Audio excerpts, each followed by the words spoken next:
Hi everybody, I thought I would come on and make a really quick video about POTS and just say that POTS will scream at you until you listen. And one of the things that happened to me today was often I'll get sidetracked in doing something that I want to do and stop listening to my body. And so today that was writing in my 5-year journal at my desk, and I started to have a really hard time breathing, almost to the point of hyperventilation. Like, it really easily could have been confused for the start of a panic attack.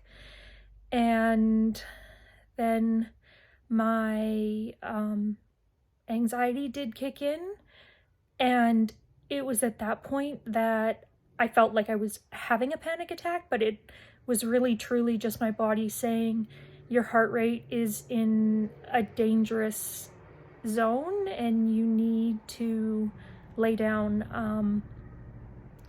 So that is what I did, and it did take a couple minutes to come down. I didn't use any anti-anxiety intervention medications because, like I said, it wasn't a panic attack, but it sure presented like one. And sometimes I'll have these episodes. And actually, Gus, who you saw just in the very beginning of this video here, he's still here. He's just on the other pillow. I was in my sewing room and I was trying to make a shirt for myself, and I just really didn't want to stop. And then Gus started to cry beside me, and so I thought he had to go to the bathroom. So I stood up and I walked out and I took him to the bathroom, and he laid down on the floor. He wouldn't go out into the backyard. So I was like, okay. And I was a little confused, and I still really wasn't paying attention to like myself or my body at the moment.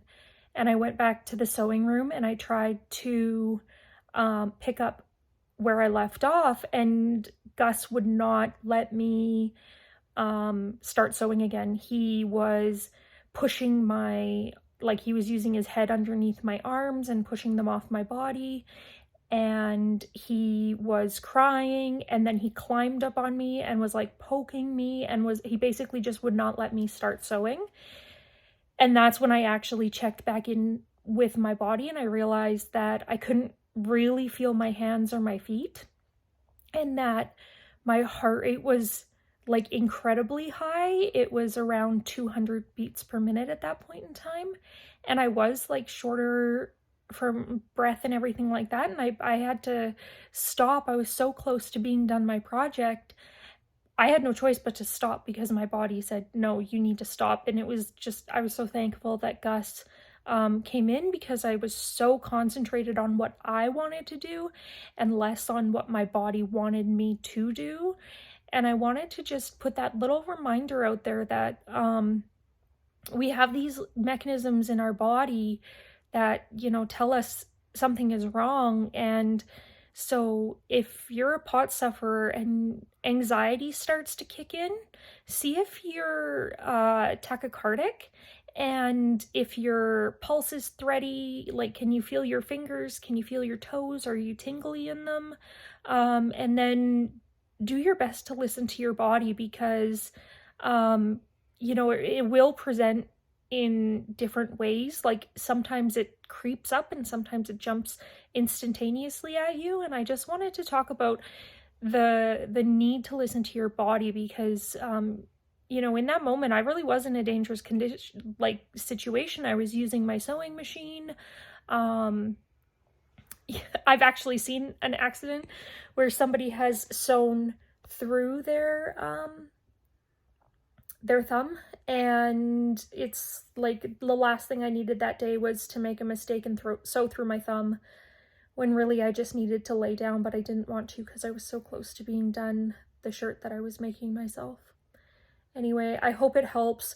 I just thought I'd, make this little reminder that if you ignore your body, it will scream at you. And in the medical community, we kind of talk about it as noise inside of the body. And so that's just usually how I refer to it. It's noise. Like if you're trying to concentrate on something else, but your body is screaming at you, it's called noise. And so I can easily ignore the noise until I'm at a point probably of danger. And that's not very safe, especially when you're home alone, or, you know, if you are caretaking for your children or anything like that. So just the little PSA to really try to slow down and listen to your body. And if you're like me and you're really not going to do that, then having a best friend like I am so blessed to have is life-saving, because he knows when I'm in trouble and he will stop me, and I am so thankful for him. Anyway, I hope you're having a wonderful day, and I'll pop on later. I think you can tell I'm just exhausted and not feeling well, so I'll make more videos later, but this is just a quick one today. I'm hoping that you guys are having a wonderful day, that maybe your POTS or your FND or your PTSD or anything that you may suffer with is being nice to you. Bye, guys.